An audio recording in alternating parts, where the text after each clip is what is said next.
ever get this like this pull, you Yeah. know, to just question everything, like almost a thrill about going against the grain? Oh, yeah. That's what we're going to be diving into today. The Luciferian intellect. Okay.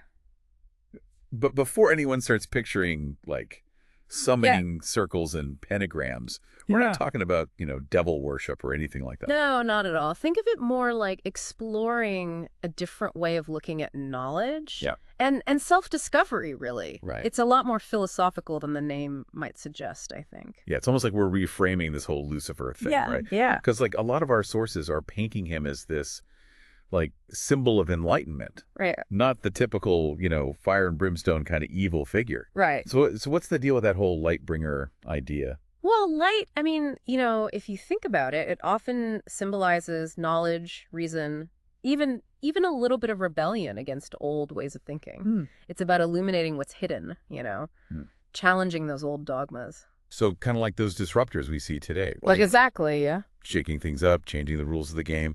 I mean, it's amazing how that rebellious energy can sometimes lead to real progress. Yeah. Don't you think? Absolutely, yeah. Our source even talks about how Luciferianism actually connects to this very human urge to break free from constraints. Right. Like it's almost a philosophical take on free will, that drive we have to forge our own path, even if it means going against the current. Totally. Like when someone's like, no, you can't do that. Mm. And then suddenly it's all you want to do. Exactly. It's like that rebellious spirit kind of lights a fire under you. Right. But there's more to it than just rebelling, right? I know, for sure, yeah. Like our source talks about a humanistic side to Luciferian thought. What's that all about?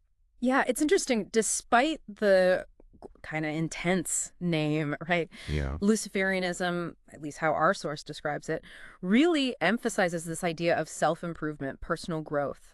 It's about like striving for your full potential, what they call self-actualization. Okay. So like becoming the best version of yourself, basically. Yeah. Okay. I can get behind that. But where does this whole gnosis thing fit into all of this? Gnosis is all about like, gaining a deeper, more intuitive understanding of the world. Okay. Almost like a spiritual enlightenment, but not quite in the traditional sense. Okay. It's about combining reason with real life experience, not just like book smarts, So it's like I can read every book about riding a bike. Right, exactly. But until I actually get on the bike and experience it, Exactly. I don't really know how to ride a bike. Exactly. Yeah, it's about merging that knowledge with personal experience. And what I find so fascinating is how this concept of the Luciferian intellect, it kind of pops up throughout history. Oh, totally. Like Prometheus. Yes. The guy who stole fire from the gods and gave it to humanity. Talk about not following the rules. Yeah. And wasn't fire like basically a symbol of knowledge back then? Exactly. Yeah, both Prometheus and Lucifer, they defied this established order, right? Bringing knowledge to humans, even if it came at a cost. And this idea, it even shows up in the writings of like existentialist philosophers. Oh, wow. Like Nietzsche, Sartre. Okay. To really simplify it, existentialism, it emphasized individual freedom, responsibility, and the search for meaning in a meaningless world. And we can't forget about like the romantic poets, Byron and Shelley. They seem to really like romanticize that whole rebellious angel thing. They did, yeah. It's wild how this idea keeps popping up in art and literature. Yeah. Across different eras, different cultures, Right. But how does this all like translate to today's world? Well, our source suggests that the modern Luciferian intellect, it's less about literal devils and more about this idea of questioning rigid systems. Okay. And championing individual autonomy. So it's less about like worshiping something, Yep. right? And more about just like a way of thinking about life. Exactly. It's about questioning those assumptions. Yeah. Especially the ones that might be holding us back. That's fascinating. And this approach, it really encourages critical thinking and independent thought, which, are so important in our world today. Now, I got to ask, when we talk about challenging norms, is there a risk there? Like of thinking it means rejecting all rules, all morality? Right. Because that doesn't seem like what the Luciferian intellect is really about, right?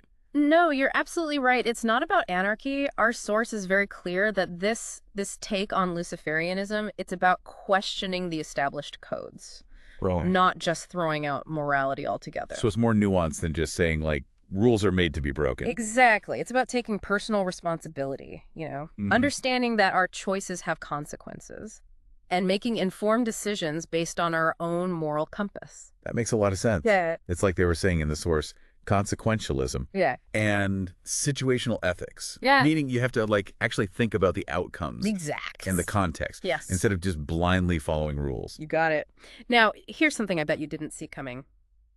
While Luciferianism is often portrayed as like the opposite of traditional religion, right? Right. Especially those focused on, obeying a higher power. Yeah. Our source points out some surprising overlaps with certain spiritual paths. Wait, really? No, that's a twist I wasn't expecting. Tell me more. Well, for example, there's Gnosticism. Okay. Some Gnostics believe that a false god, often symbolized by, the traditional god figure, traps humanity in ignorance. And in this view, Lucifer is kind of like a liberator, offering true knowledge and a path to enlightenment. Wow. Okay. This whole concept is so much more complex than I initially thought. It really is. It really is. And it shows that things aren't always black and white. Right. It's a lot to unpack when it comes to the Luciferian intellect. It really is. It really makes you think. And speaking of things not being black and white, our source makes it clear that Luciferianism, it's not like this rigid, one-size-fits-all kind of belief system. Right, exactly. Like when you say Lucifer, most people, they probably picture a very specific figure. Yeah.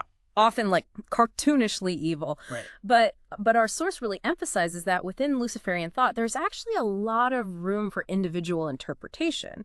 It's not about, following a set list of rules or dogmas, which seems to be kind of a theme here. Right, right. Like it's less about worshiping a deity and more about like embracing a certain mindset, Yes. a way of approaching knowledge, self-discovery, but on your own terms. Precisely.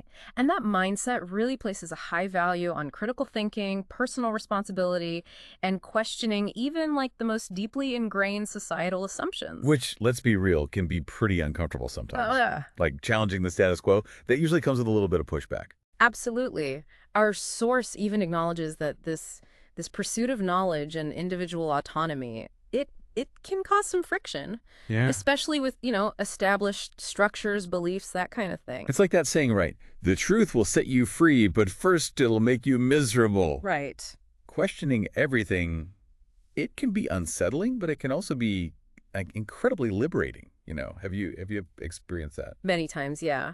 But that's where I think this emphasis on personal responsibility comes in. Okay. Because as our source suggests, with this increased freedom comes a responsibility to really think carefully about the consequences of our actions, our choices. So it's not just about breaking free. Right. But it's also understanding that, the choices you make once you are free, they carry a lot of weight. Exactly. Yeah. It's about recognizing that our actions, they have ripple effects. Right. They impact not just ourselves, but the world around us. And that's something I think is really important for everyone listening to consider. What are the implications of embracing this kind of intellectual freedom?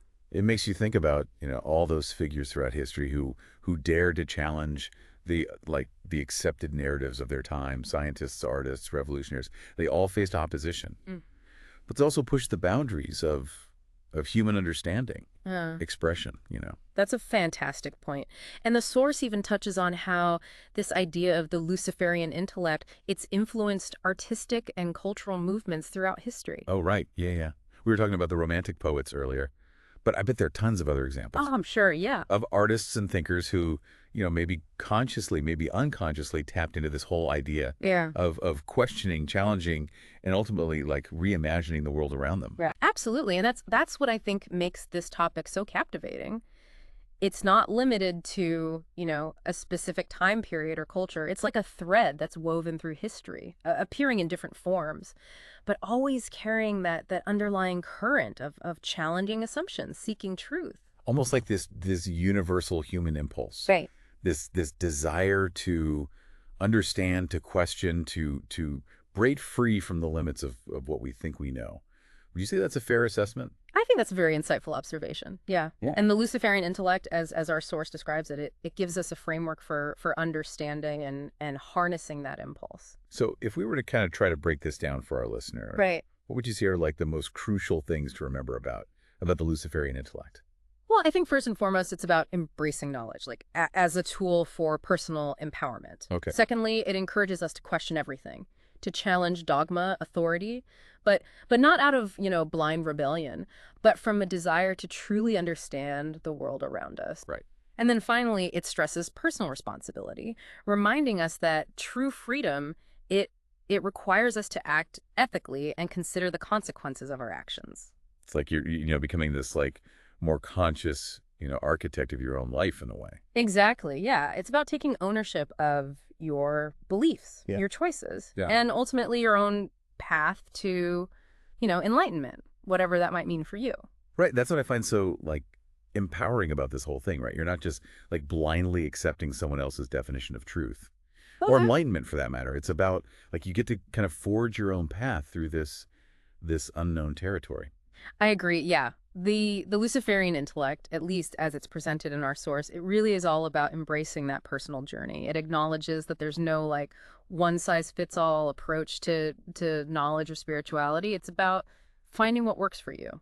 Which, I mean, that's a far cry from how it's usually portrayed, right? Wow. Like, I don't know about you, but I've seen enough movies with, like, the evil Lucifer character, Yeah. Absolutely. Yeah. There's definitely a lot of baggage, a lot of misconceptions surrounding the figure of Lucifer. But I think what's interesting is how our source encourages us to kind of look beyond those preconceived notions and really engage with the symbolism on a deeper level. To see Lucifer as, like, not so much a literal devil, but more like an archetype, Oh, right? hi. That represents certain, like, human qualities, Right. aspirations even. Exactly. Yeah, that yearning for knowledge, the drive to kind of challenge the status quo, that refusal to be defined by external forces. These are all like aspects of the human experience that have been, linked with the Luciferian archetype for centuries, really. And I think that's what makes this whole deep dive so thought-provoking. It's not just about this like single figure, or belief system even. It's about exploring these fundamental like pieces of what it means to even be human. Absolutely. And it challenges us to consider how those aspects show up in our own lives. Like, are we curious enough to question things? Are we courageous enough to challenge the norm? Determined enough to kind of create our own paths? Man, those are some heavy questions, Yeah, but important ones to ask for sure. they really are. And while our source provides some really incredible insights into, this whole concept of the Luciferian intellect, it ultimately leaves it up to us to really wrestle with these questions and discover our own answers. To go on our own little personal deep dives, you could say. Exactly. To explore those uncharted territories of knowledge, to challenge our own assumptions, and ultimately to become the most like realized versions of ourselves. And that honestly sounds like a journey worth taking. Yeah. So as we wrap up this deep dive, I want to leave you with one final thought. If the Luciferian intellect is all about, questioning everything, then maybe the most important question to ask ourselves is this: what am I doing today to challenge my own assumptions? To expand my understanding of the world, of myself even. That's a powerful question to consider. And I'd even add to that, how can we do that while still being mindful of the impact our actions have on ourselves and on those around us? Such a good point. Yeah. Because, as we've been talking about, with great freedom comes great responsibility. So thanks for joining us on this illuminating, really, journey into Luciferian intellect. Until next time, keep exploring, keep questioning, and keep seeking your own truth.